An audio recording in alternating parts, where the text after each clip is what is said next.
Hi, here's the Stir Fry 101. The first thing you want to do is to make sure you have everything prepped. So garlic and ginger chopped on a small cutting board so that it's easy to maneuver. And then have lime juice if you like to have that. And snow pea tips.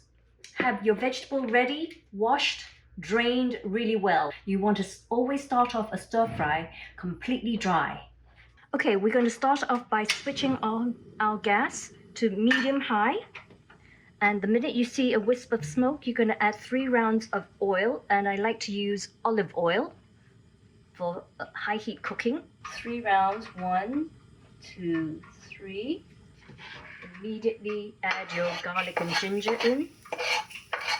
And that's why you want to have everything ready, because once the heat is on, you don't want to be bouncing around the kitchen. And throw in your vegetables, and it looks like a lot, but it's going to shrink down. So the thing with stir fry is to keep flipping your vegetables over with your spatula so that they all get some oil, and it will prevent it from burning. So can you see how it's already shrunk down? 2 seasonings, which is tamari. This is Assange tamari.